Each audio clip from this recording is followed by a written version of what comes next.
নমস্কার বন্ধুরা, তোমরা কেমন আছো? ভালো আছো? সবিতা ব্লগসে সবাইকে স্বাগত। তার সঙ্গে বড়দের প্রণাম আর ছোটদের বুক ভরা ভালোবাসা। আজকের নতুন একটা রেসিপি নিয়ে চলে আসলাম। দেখে, এটা কুঁদরি ভালো করে ধুয়ে আমি এরকম সরু সরু করে কেটে নিয়েছি। আর এখানে আছে আলু, এরকমভাবে কেটে নিতে হবে। এখানে আছে কাঁচা লঙ্কা, আর এখানে 2 টেবিল চামচ সর্ষে আছে, এখানে 2 টেবিল চামচ পোস্ত আছে, আর এখানে আছে ছাল ছাড়ানো বাদাম আর কাজু বাদাম কয়েকটা, 2-3টে চেলা করে নিয়েছি। তো চলো এইগুলো আমি বেটে নিয়ে আসবো শিলে ভালো করে। আর এর সঙ্গে কাঁচা লঙ্কা দেবো, কাঁচা লঙ্কা এই যে কটা কাঁচা লঙ্কা দিয়ে এর সাথে সবগুলো বেটে নিয়ে আসবো।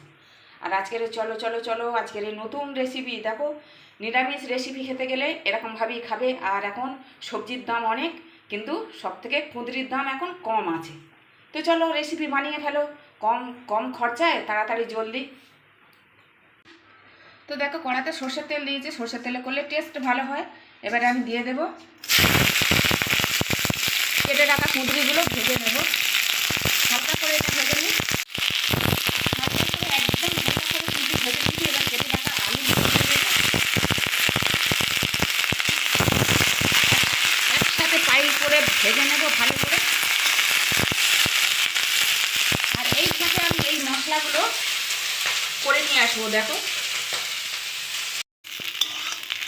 দেখো, মানে এমন করে ভাজতে হবে 3 ভাগের 2 ভাগ, আর সিদ্ধ হয়ে যাবে, 1 ভাগ থাকবে। ঠিক আছে, এই দেখো এরকমভাবে দেখো সিদ্ধ হয়ে গেছে। এই পর্যায়ে দিয়ে দিতে হবে এবারে নুন আর হলুদ, 1/2 টেবিল চামচ হলুদ, পরিমাণ মতো লবণ দিয়ে একটু নেড়ে চেড়ে নেব, ভেজে নেব। এখানে দিয়ে দেবো দেখো যে মশলাটা পেস্ট করে নিয়ে এসেছি, সর্ষে, কাঁচা লঙ্কা, পোস্ত, চিনেবাদাম আর বাদাম। এবার আমি একটু জল দেব, দিয়ে এটাকে ভালো করে একটু গুলিয়ে নেব, পাতলা করে নেব।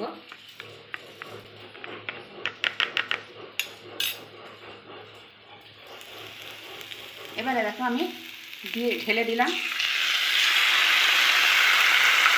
বাড়িতে আমি পরে বেশি ধুয়ে জল একটু আমি কষিয়ে নেব।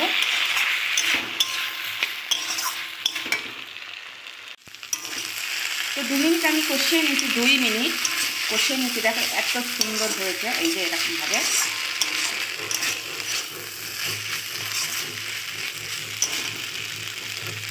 এবারে দিয়ে দেব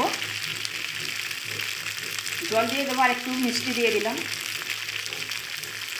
জল দেব সেই বাটিটা করে, বাটি ধোয়া জল দিয়ে দিলাম, আরও জল লাগবে।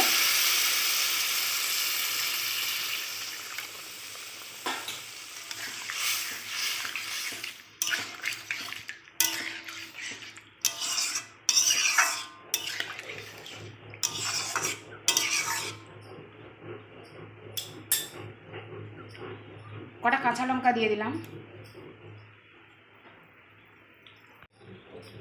তো দেখো আজকে বৃষ্টি হচ্ছে, দেখো আকাশ মেঘলা, কতদিন পরে তারপরে জল হলো। শরীর একদম, মন ঠান্ডা, একদম ঘুমাও সবাই। আর ভালো বন্ধু, রান্না করো আর খাও। মানে গরম, মানে থাকা যাচ্ছিল না, এত গরম এত গরম। দেখো লাউ শাকগুলো ফুল ধরেছে, আবার জল পেয়ে কচি কচি একদম রান্নাঘরে। যে দেখো আমার বাগানে আর রান্নাঘরে দেখো একদম জানলা সোজা রান্নাঘর, দেখেছো? এই যে তো দেখো তরকারিটা ফুটে উঠেছে। তোমরা কালো জিরে দিতে পারো, আমি কালো জিরে ফোড়ন দিইনি। ঠিক আছে, এবার চাপা দিয়ে দেবো 2 মিনিটের মতো। তো দেখো 3 মিনিটের মতন আমি ঢাকা দিয়েছিলাম। দেখো কত সুন্দর হয়েছে, হয়ে গেছে আমার রান্নাটা। দেখো এরকম হবে। এবারে এই পর্যায়ে আমি দিয়ে দেবো একটু ঘি, তোমরা দিতেও পারো নাও পারো। একটু ঘি দিয়ে দিলাম।